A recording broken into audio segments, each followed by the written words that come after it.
right now on 5 on Your Side at 10. Finally, we saw the sun Monday.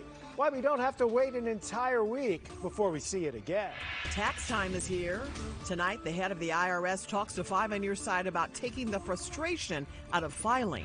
Our top story, he's sat on death row for more than 20 years. Now prosecutors have set into motion a chance at freedom. Our system is not perfect. It does convict innocent people. St. Louis County Prosecutor Wesley Bell filed a motion today to overturn the murder conviction of Marcellus Williams. Good evening, everyone. I'm Kelly Jackson. And I'm Mike Bush. Williams was sentenced to death for the 1998 murder of a former St. Louis Post-Dispatch reporter, Felicia Gale, in her University City home.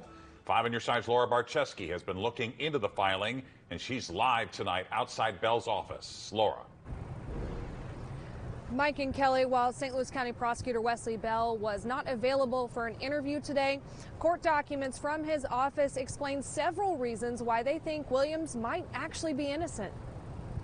University City Police say on August 11th, 1998, Dr. Daniel Pikus came home and found his wife, Felicia Gale, stabbed to death in the hallway with one of their kitchen knives still lodged in her neck. Areas of the house were a mess. Her purse was missing and a laptop had been stolen. Felicia, known as Leisha, was a former reporter for the St. Louis Post-Dispatch. Her brutal murder shook the whole neighborhood. It made us very uneasy for a long time, and it was just not even the fear so much as the fact that we just wanted justice to be done.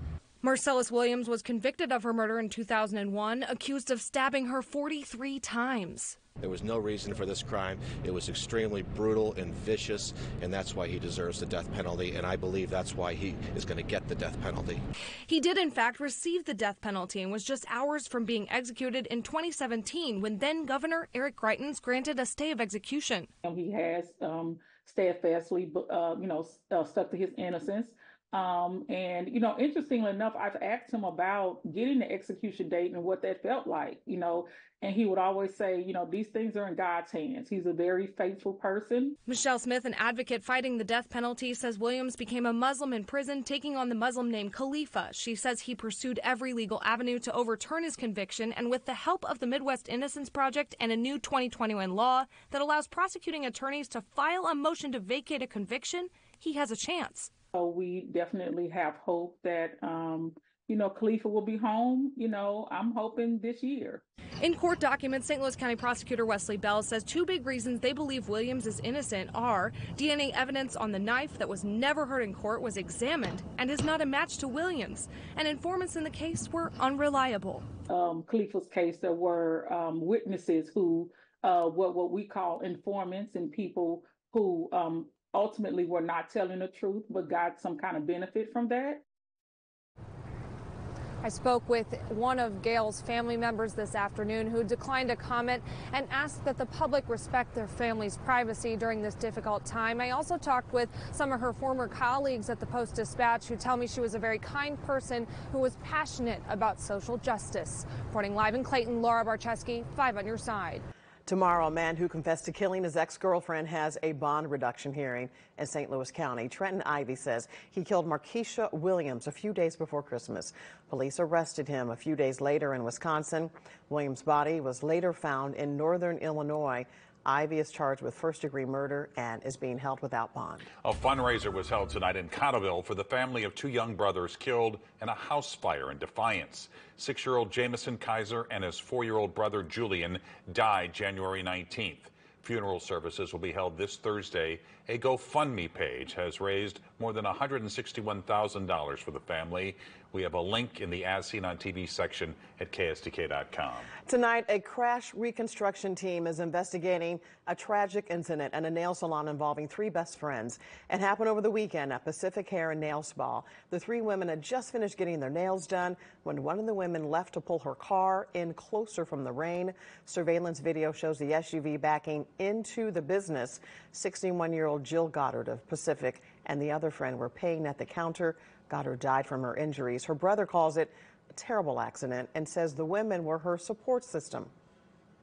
They became the closest of friends, and my sister was so excited every day. She's up early in the morning, ready to go see her friends and go do something. The other friend was injured, as well as another person in the salon.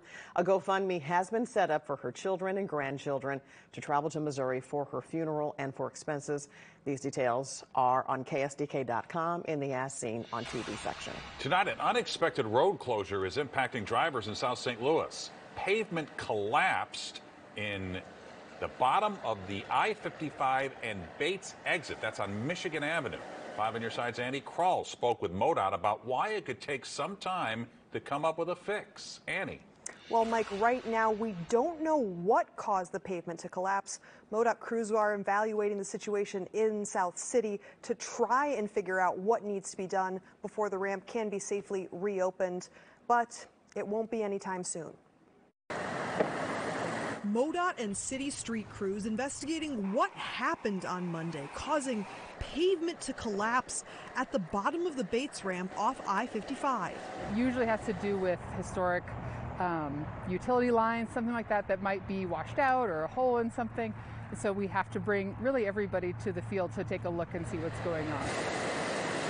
The MoDOT maintenance team found a sinkhole on the ramp Monday morning in the left lane, a potentially big problem. So they closed the ramp completely.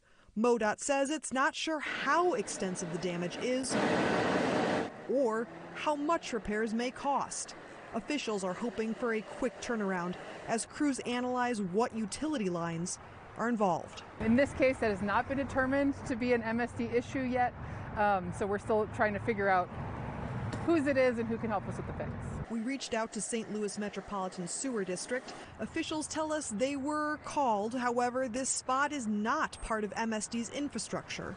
The shutdown is adding pressure on traffic flow in the area, as a construction project on I-55 is keeping multiple lanes closed already around the clock. This isn't necessarily something that we'd be able to fix with routine road projects. It is something that happens in older cities. We definitely have seen this before in the city of St. Louis. Now, MoDOT predicts it could take a few weeks to fix, meaning that Bates ramp could be closed until mid-February. Until then, drivers are asked to detour to Loughborough Avenue and take South Broadway back to Bates. Drivers should plan for extra time on the roads. Tomorrow, MoDOT will discuss details and answer questions about new road projects on Lemay Ferry. They will cover the route between Lindbergh and the Merrimack River. The project will update signals and sidewalks and resurface the roadway. Work gets started in mid-2025. You can attend tomorrow's open house meeting from 4 to 6 p.m. That's at Melville High School. How do you want the Rams' $280 million settlement money to be spent in St. Louis? You only have until Friday to weigh in. The Board of Aldermen has a list of ideas you can vote on. Some suggestions include replacing water mains, improving roads, and funding public schools. There's a link to the survey in the As Seen on TV section at KSDK.com. A renovation at Lambert St. Louis International Airport could be a big economic win for St. Louis. Greater St. Louis revealed a potential new project today, along with a study that shows how consolidating Lambert into one terminal could bring in nearly $5 million and 30,000 more jobs by 2032. The project would expand gates, bring in more concessions, triple the parking, even add more flight options. But the idea of change is getting mixed reviews. It's going to be too much traffic. It's going to be bad. They consolidating. I think we'll have to wait to see, but St. Louis is in need of a refresh, so I think it's a good idea. And airport officials hope to reach an agreement with the airline sometime this summer. Tonight, the tax filing season is officially underway. This year, the IRS says it's using tax dollars to make the filing process easier for taxpayers. Our Christine Byers sat down with the IRS commissioner to find out what the agency is doing to streamline the process and how you can spot and protect yourself from scams. When you hear the term IRS, words like convenience and user-friendly don't exactly come to mind. This year, IRS Commissioner Danny Werfel says the agency is using a new influx of cash to change that. Taxpayers should see and feel a difference this filing season versus past filing season. That includes extended weekday and Saturday hours at taxpayer assistance centers. Often, people are working and they can't get to us during the week, and we want to be accessible. The agency is also going to have pop-up walk-in taxpayer assistance centers. people and taxpayers that are more than 100 miles from the closest walk-in center. We want to go to where the taxpayers are. Werfel is also pledging to reduce call wait times and offer a callback option if you feel like you're waiting too long. I like to say that the era of listening to elevator music on the IRS phone line can be over if you want.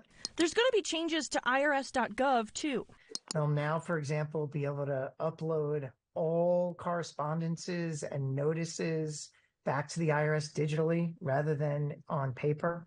Filing electronically and selecting direct deposit is the best way to get your refund fast, typically within 2 weeks. And he says the start of tax season also means bad actors come out of the woodwork and they make false promises for tax benefits. They make fake threats on tax penalties. The IRS also lists the most typical scams on its website. And if you're getting an unexpected call from someone claiming to be the IRS, it is almost certainly not the IRS, and you should hang up. Werfel says the cash to make all of these improvements is coming from the Inflation Reduction Act of 2022. We're just getting started. There is tens of billions of dollars that we have that's all needed. We have significant improvements that we need to make. The IRS has also updated its Where's My Refund online so you can track the status of your refund. To see the commissioner's full interview and how to find the nearest taxpayer assistance center, check out my story in the As Seen on TV section of KSDK.com.